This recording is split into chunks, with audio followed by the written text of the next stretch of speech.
RPP, edición central, con Josefina Tausen.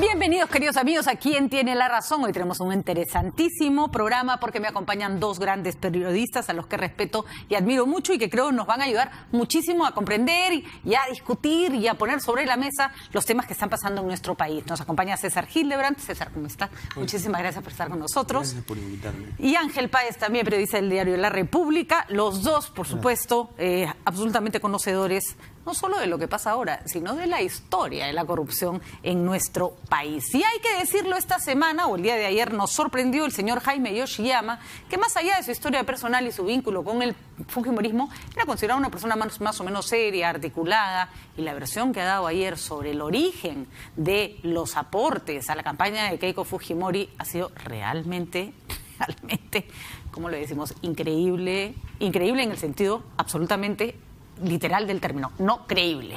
Un señor que está fallecido fue el que le donó $800.000 para apoyar la campaña de Keiko Fujimori. Hoy día abrimos micros en RPP en la mañana y esta vez la gente no estaba en un tono crítico, estaba en tono furioso.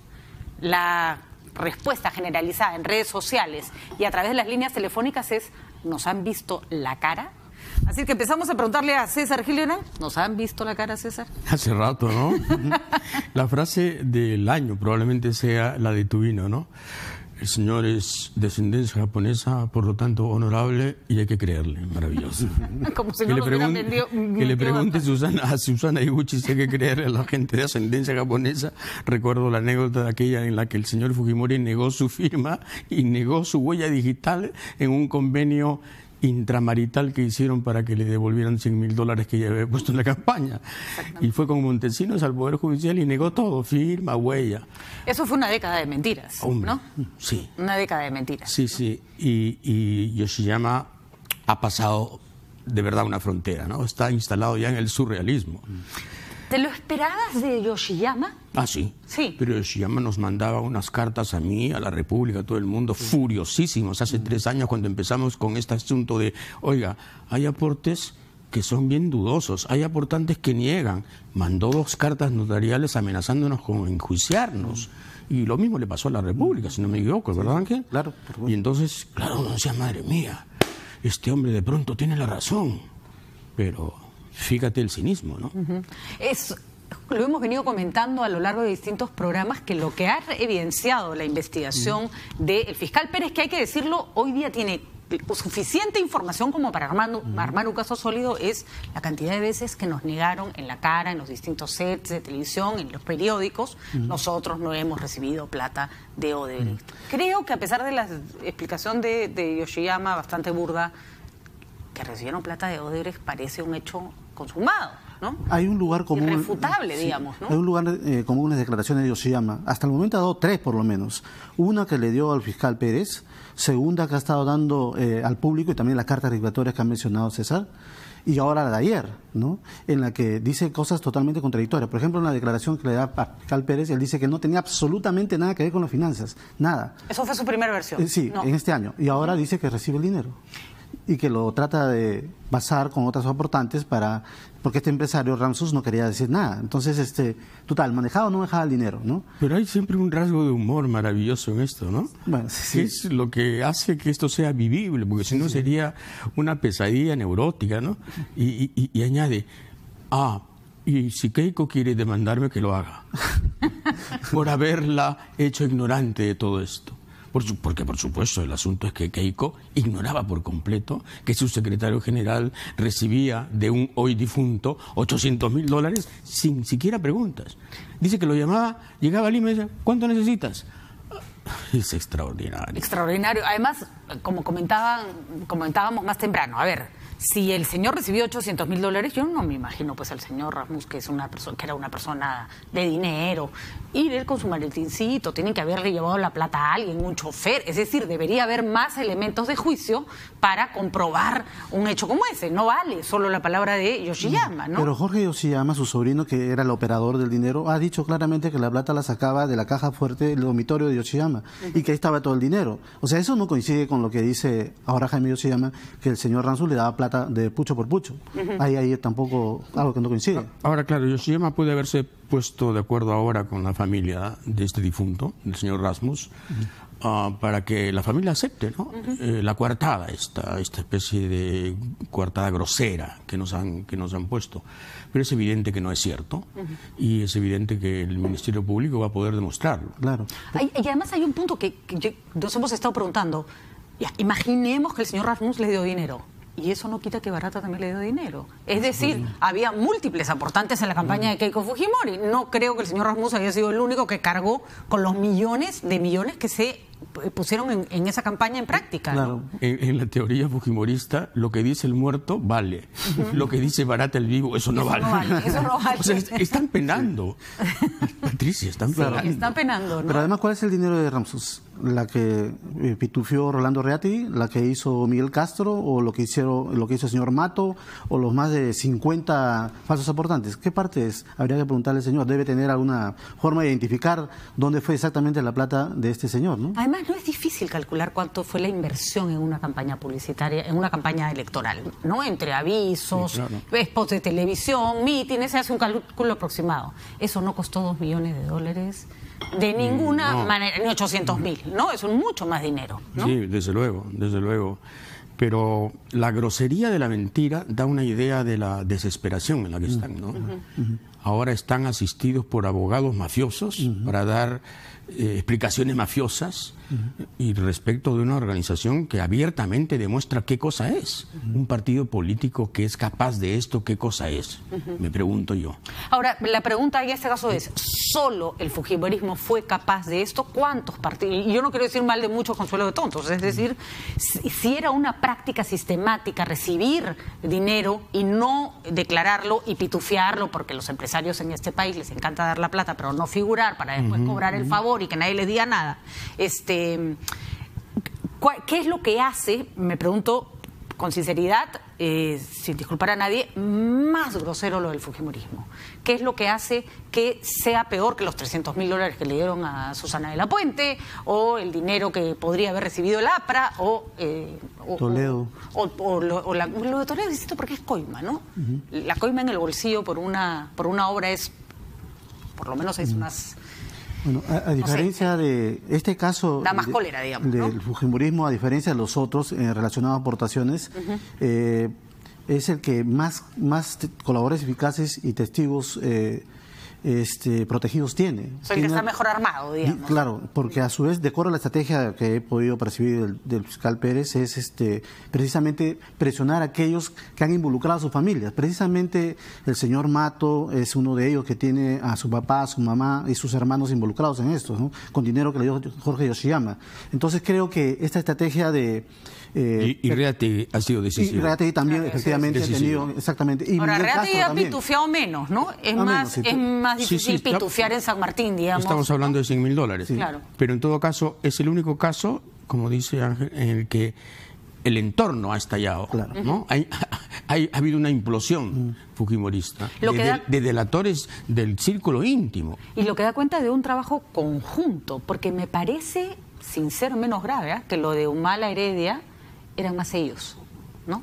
Sí. Operaban más ellos, ¿no? Sí, sobre todo ella. Sobre todo ella, por Perdón, desconfiados. no quiero ser feminista perverso, ¿no? Pero en el caso que conocemos, creo que a Cosito le corresponde un segundo lugar. Bien ganado. Nos hubiera encantado que esa predominancia femenina sirviera para algo mejor. Verdad. Pero sí, verdad. efectivamente mandaba a ella. Sí, y ahí también está muy comprometido el caso. Así es. ¿No? Hay que tener en cuenta también que Rolando Reati ya ha mencionado a otros congresistas que habrían hecho lo mismo que él.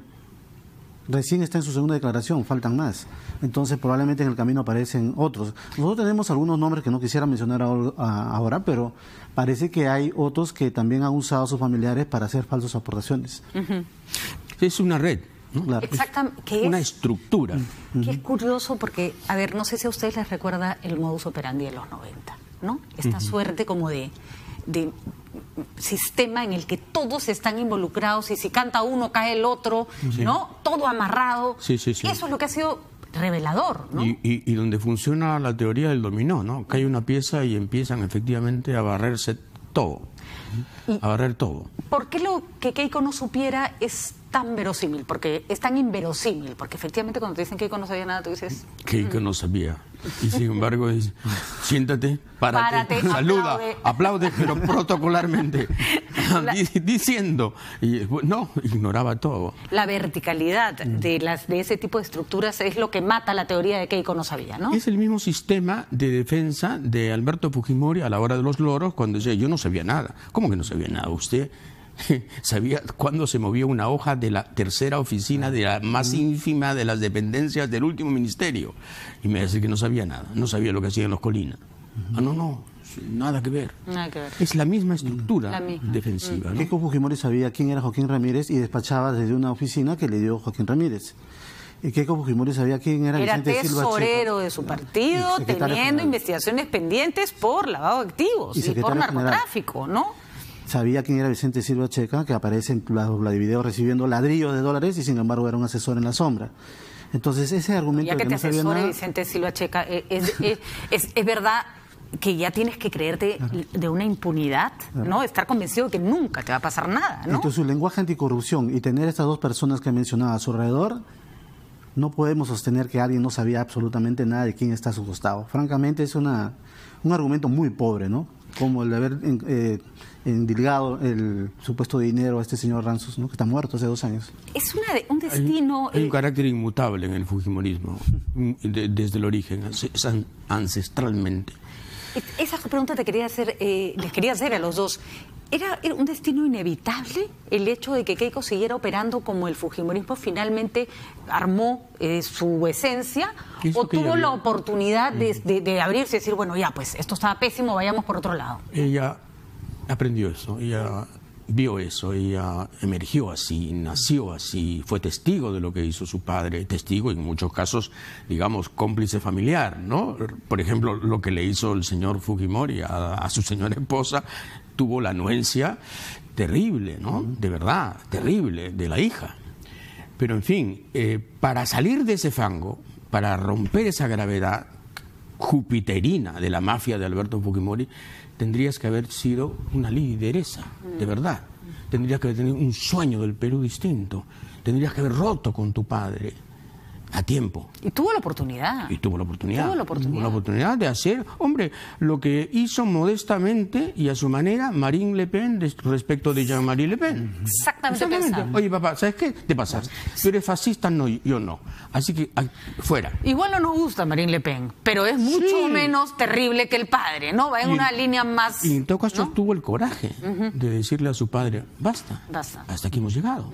Y lo peor de todo es que lo que dice precisamente César en esa línea, según los testigos y los colaboradores eficaces, lo que hizo Keiko Fujimori en el 2016, o el 2011, lo que hizo Fujimorismo, prácticamente se ha repetido en el 2016. Ya el fiscal recogió testimonios de personas que dicen que también Jaime Yoshiyama, por intermedio de Jorge Yoshiyama, se hicieron falsas aportaciones. O sea, no es algo que se congela solamente en el 2011, es un esquema, es un sistema, es una modalidad, es la famosa mentira del bacalao que se va reproduciendo, se va modernizando con Keiko Fujimori. Claro, la única diferencia en el 2016 es que ya no había plata de Odebrecht, ¿no? Pero había que ser bien tonazo. No lo descartaría. No lo descartarías, Ángel. O de alguna otra brasileña. Bueno, si te asesora Vicente Silva Checa, efectivamente puedes recibir plata de Odebrecht, eso, ¿no? Pero en todo caso queda todavía en el plano de la hipótesis, ¿no? A estas alturas se puede creer cualquier cosa. ¿Fin del fujimorismo? ¿O fin de cierta etapa del fujimorismo? La política peruana y la historia del Perú está llena de zombies, es decir, de resucitados, no, por eso haitianos, vudú, aquí hay vudú, aquí no solo penan, hay vudú. Así que hablar de funciones no tendría esa certeza plena, ¿no? Pero que está en las últimas, sí. Es una crisis absoluta.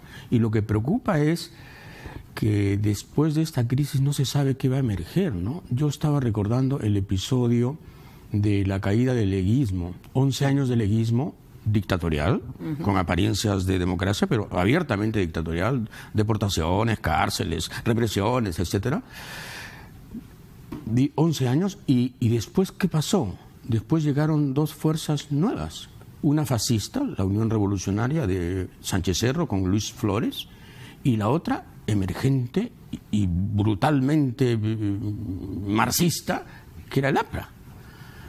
Pero en todo caso fueron dos maneras de interpretar al Perú después de una crisis en la que habían muerto los partidos. La pregunta es, ¿y ahora qué emerge?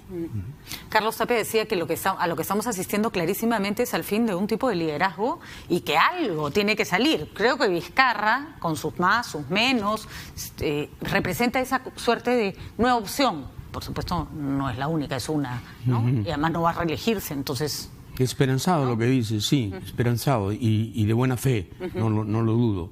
Pero yo tengo mis dudas respecto de lo que puede dar Vizcarra, ¿no? No le veo viada de líder. El Perú es un desafío demasiado grande, dice en este momento, demasiado grande. Y sin partidos y sin masas, además. Vizcarra es como que va a poner orden el tiempo que falta. Me da la impresión que puede conseguir terminar este gobierno con cierto orden. Sí. ¿Y después quién? Creo que algunas luces nos pueden dar los resultados del referéndum. De alguna manera va a haber un antes y después y vamos a tener un poco más, una perspectiva más clara de lo que va a suceder. Pero no creo que sean días más tranquilos porque los procesos recién están comenzando. Porque el problema cuando estos liderazgos... El gran drama es la partidocracia colapsada, o sea, se nos han hundido los partidos. Al punto de que el APRA está dispuesto a hundirse con Alan, ¿no? Ah, bueno, sí. Que eso es de una torpeza inconmensurable. El APRA perpetró un suicidio hace varios años, siguiendo a Alan en todas sus cuitas financieras y sus enjuagues y sus latrocinios abiertos. Y bueno, se convirtió en lo que es ahora, ¿no? Una suerte de chaleco institucional del doctor Alan García. Y se acabó. Sin valorar otras cosas que ni tiene, ideas, ¿no? ni programa, ni socialdemocracia, ni Segunda Internacional, ni Kautsky, ni Haya primordial, nada. El problema, no queda nada, ni la sombra de lo que fue un movimiento interesante, peleador, con sus discrepancias, pero ahí estaba, ¿no? El partido político más importante del siglo XX. Sí, claro, por supuesto. Sin lugar a dudas. Por supuesto. Para el Perú. Sí, y hay que reconocer que hay que tener, no sé, no voy a decir la palabra, pero una bien grande para compararse un asilo como el de Alan García con el de Haya Latorre, ¿no? Imagínate, Haya estaba a punto de ser muerto. Así es. Sí. Así de sencillo, así como mataron a Negreiros, el líder sindical aprista. O sea, Haya se refugia porque iba a morir, así de sencillo. Y sus ideas podrían haberle gustado a unos y a otros no, pero un hombre que luchaba por sus ideas hasta el final, ¿no? Esa era básicamente su bandera. Lo que preocupa en estos casos es, está claro que Keiko Fujimori probablemente pueda regresar en algún momento, es una mujer joven, ¿no es cierto? El Fujimorismo sigue siendo un movimiento que tiene cierto arraigo y va a tener cierto arraigo. Si Alan García volvió a ser presidente, cualquier cosa es posible en este país. Lo que asusta son no la realidad, sino las voces absolutamente terroríficas que anuncian la llegada, poco menos, no sé, que de Stalin con bandera roja a venir a coger el Perú y esta especie de terror con los comunistas, van a tomar la patria. ¿Cuánto desierto hay en que efectivamente puede venir un líder hiperradical, en que Antauro pueda tener una posibilidad, por ejemplo, ¿no? Que es como el Cuco, ¿no? Es como el Cuco para perdonarle todo a esta centroderecha, a esta opción que han sido el APRA y el Fujimorismo en los últimos años, ¿no? Dudo que para el 2021 Keiko Fujimori consiga algún arraigo en el proceso electoral, si es que se anima a hacerlo, porque va a estar entre los mítines, las campañas y las audiencias. Todas las audiencias, ¿no? Y que van a estar desfilando cada uno los testigos, van a estar las evidencias, etcétera. Entonces, no creo que si se anima a ser candidata tenga algún tipo de éxito, o sea, de ganar algo importante, ¿no? Creo que va a ser bastante difícil confrontarse con los jueces y confrontarse también con los electores. ¿Y ves espacio para la aparición de un radicalismo brutal como el que anuncian algunos? No me pondría en el plano de adivinar, pero creo que es probable que haya alguien radical, ¿no? Que se tome el pulso de la ciudadanía que busca precisamente algún tipo de ruptura, ¿no? Algo diferente, pero no creo, no creo que... Pero Antauro Humala no es algo diferente, es el viejo, decrépito, rancio militarismo, en el peor de sus semblantes, ¿no? El caudillismo puro y duro. O sea, es el tipo que quiere armar una revuelta y se ve implicado en el asesinato de 4 policías. Cero ideas, además. Cero ideas. Incluso con sectores de Sendero Luminoso se han presentado. ¿Qué diablos es eso del etnocacerismo? Sí. El etnocacerismo, disculpe, ¿qué cosa es etno? ¿Hay algo ahí racista? Persecutoriamente antiblanco, antimestizo, claro. ¿Cómo es eso? ¿Y qué es el cacerismo? ¿Usted se refiere al cacerismo heroico de la resistencia, de la guerra, de la Breña, sí? ¿O al cacerismo del señor Cáceres, presidente, corrupto que tuvimos? ¿Cuál cacerismo? A ver, ¿nos ponemos de acuerdo o no? Hombre, es muy viejo, Antauro es muy viejo, es hijo de Odría. Sí. Y además... De izquierdas, desde luego, ¿no? De izquierdas. Pero al final, hijo del viejo caudillismo militar, si el Perú necesita algo nuevo, precisamente no pasa por los parámetros de Antauro. Nada. Lima no es el Perú, pero el hecho de que Urresti no haya logrado ganar la municipalidad de Lima da cuenta de que la gente no está con muchas ganas de autoritarismos y gritos y opciones extremas, ¿no? Pero otros Urrestis han ganado en las regionales y es muy probable que algunos más ganen en la segunda vuelta. ¿Sierra Sur? Porque suele ser la Sierra Sur la que tiene más tendencia a lo radical, ¿no? Sí, en el o a sur, lo que ellos todo. consideran, ¿no? Entonces, en el sur, sí. Puede haber, sí, efectivamente. Hay impulso ahí. Puede haber cotos radicales. ¿No? Dubiri ha ganado en Puno, de esa línea, ¿no? Entonces, Puno es un caso para análisis, es un caso que reúne unas características del Perú muy particulares. No hay un electorado. Hay gente en Puno que piensa que sería buena idea anexarse a Bolivia. Así es. O independizarse, crear una república aymara. Sí, además esto ya tiene antecedentes en la historia del Perú. Pero en fin, como tú dices, es un caso raro. Pero a nivel nacional yo no creo que esas sumas de radicalismos pequeños, regionales, focalizados, pueda arrastrar una sola candidatura, ¿no? Ni siquiera arrastró. Yo pienso que el peruano está, después del terrorismo, no está bien, por supuesto, hay 1000 carencias, pero los radicalismos nos dejaron un poco aterrados y no hemos tenido un triunfo radical en los últimos 20 años. Humala tuvo que pasar por un ayornamiento para que la gente lo eligiera, ¿no? Claro, nos encajaron a Alan, pero el Humala más enloquecido no recibió el... Y sin embargo sí necesitamos ser, Patricia, en mi modesta opinión, en algunos aspectos radicales. Debemos ser radicales en algunos aspectos. La lucha anticorrupción, por ejemplo. En la lucha anticorrupción. En la cuestión de la presencia del Estado, no hay Estado, por Dios, no existe el Estado. O sea, los liberales demolieron el Estado, lo empequeñecieron a un punto que lo han desaparecido. Y eso es un vacío de poder y eso es una especie de incitación a la anarquía, ¿no? Y lo curioso es que lo han desaparecido por algo que no tiene ningún valor. Ahora escuchaba al ministro de Educación diciendo que tienen que aplicar la misma medida que han aplicado en las universidades privadas para los colegios privados, porque el nivel de bajísima calidad, de estafa en la educación privada es enorme. O sea, si hubieras reemplazado al Estado por una oferta privada de calidad, yo diría, bueno, ¿no? No es el ideal, pero por lo menos lo que no hace el Estado, el privado lo resuelve bien, no resuelve nada. ¿No? Hace poco estuve en Acomarca, donde se produjo una de las masacres más terribles en la guerra interna, y hablando con los sobrevivientes y con los pobladores, me decían que no obstante lo que había ocurrido, el Estado seguía ausente.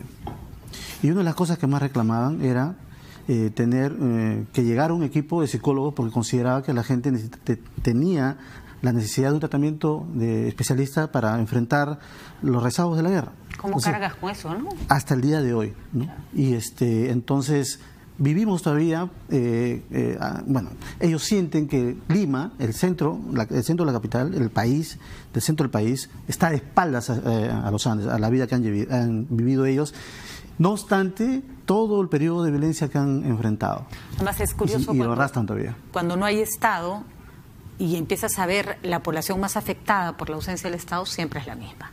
pobre, quechohablante, aislada, es la misma de... El mismo perfil. ¿No? El mismo perfil, la misma señora esterilizada sin haberle preguntado, el mismo campesino muerto en un fuego cruzado entre el ejército y... Exactamente, o el mismo campesino no muerto, pero queriendo crecer y sin banco agrario, sin crédito específico, sin carretera, sin estímulos, sin carretera, sin semillas. Y entonces dices, Dios, sí, pues necesitamos que esto sea más justo, menos desigual, menos abisal, menos abismal, simplemente. O sea, es nefasto que la vieja frase de Basadre siga vigente, tantos años después.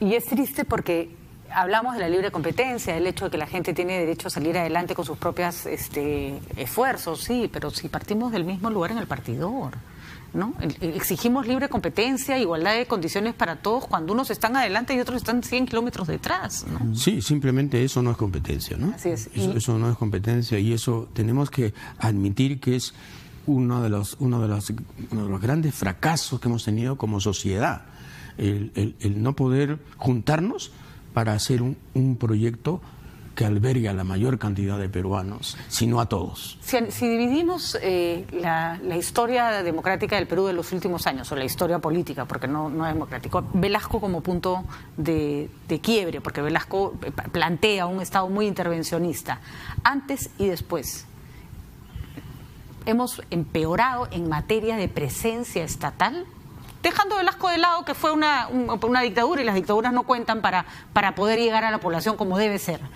¿Hemos involucionado? ¿En qué materia? En la presencia del Estado en la población. Ah, por supuesto. Sí, absolutamente. Sí, pero radicalmente. Radicalmente. Radicalmente. Es decir, hemos tomado como religión aquello que puede ser pues simplemente una guía, un consejo, ¿no? Que es el mercado. Lo hemos convertido en San Mercado, y todo es mercado. El mercado decide, el mercado prioriza, el mercado margina, el mercado dice si vas a morir o no vas a morir, porque si tienes cáncer y eres pobre te mueres, porque el mercado ha decidido que las medicinas oncológicas deben ser carísimas. Ya está. Y que el gas tiene que ser carísimo, porque hay unos señores que calculan el precio del gas sobre la base del balón más caro, y que el gas que le ponen al Metropolitano, que es el que paga todo el mundo, cuesta 40% más que el gas que le ponen a cualquier auto. No, es de una... Y tratan de decirnos que en Europa, donde está el estado de bienestar más duradero y más humano, probablemente, más humanista, por decirlo de algún modo, hombre, el Estado te quita el 40% de los impuestos o el 35% de los impuestos para sostener eso, y eso ya es una potente actividad, y además el Estado tuitivamente produce unas igualdades que son totalmente artificiales, pero necesarias, para que todos nos sintamos prójimos. Solo saber que tu hijo va a ir a un colegio sin necesidad de estarte angustiando sobre la calidad, sobre a dónde lo mandan. A un colegio público, ¿eh? Así es, por supuesto, el que está más cerca de tu casa, punto. No tienes que hacerte ninguna falta al respecto. Para cerrar este bloque, yo de repente fui demasiado ingenua, sí, lo fui, no me cabe la menor duda, pero cuando yo vi un congreso con 70%, con 70 congresistas de un solo partido, yo dije, ok, el fujimorismo tiene por primera vez en su historia la posibilidad de hacer una reforma del Estado, porque esa cantidad de congresistas te lo permite, en democracia, porque la que hizo Fujimori no fue en democracia. Nunca vamos a tener otro congreso probablemente con esa composición. Tiramos al cacho a nuestra última oportunidad. No fuiste ingenua, tuviste buena fe y apostaste por algo, y probablemente muchísimos hicieron lo mismo. En su momento. Yo no, porque yo soy vacunado. No, pero no es un privilegio, ¿eh? No, claro, es una tristeza, ¿no? Es una tristeza. Yo estoy vacunado. Yo sí sé que el fujimorismo es inalterable. Tiene una fórmula como la de Coca-Cola. Es absolutamente inalterable. Y una fórmula que hasta hace poco era secreta, ¿no? Sí. Que se le cayó el telón. Pero que ahora es Coca-Cola cero. Está buenísima la analogía. Y tal vez lo más triste, Ángel, de eso es que al no tener esa mirada, en realidad el Perú no era su prioridad, ¿no? Pero quisiera ser un poco cínico. Sí, por favor. De alguna manera lo que está sucediendo con el fujimorismo, si tenemos que sacar algo en blanco, es que le está dando una oportunidad muy particular, muy especial a los peruanos para saber lo que es realmente la lucha contra la corrupción. No se ha visto este tipo de acción, digamos, conjunta de jueces y fiscales para enfrentar a una organización criminal que ha logrado instalarse en el poder durante muchos años y también en la escena política, y que ha tenido muchas conquistas basadas en el apoyo popular. Y podemos decir que, sacando algo en limpio, vuelvo a reiterar, creo que la gente se ha dado cuenta realmente de lo que significa hoy día el fujimorismo, ¿no? Y una lástima que no haya sabido capitalizar ese apoyo popular en algo productivo para el país. La única cosa que si hubiera que rescatar en estos momentos, la rescato particularmente y después tiene todo el derecho a rebatirme, es que prefiero 1000 veces a una Keiko dando la cara y estando en prisión, aunque sea una medida exagerada, que a un Alan García asilado en una embajada. Pero de eso vamos a hablar después de la pausa.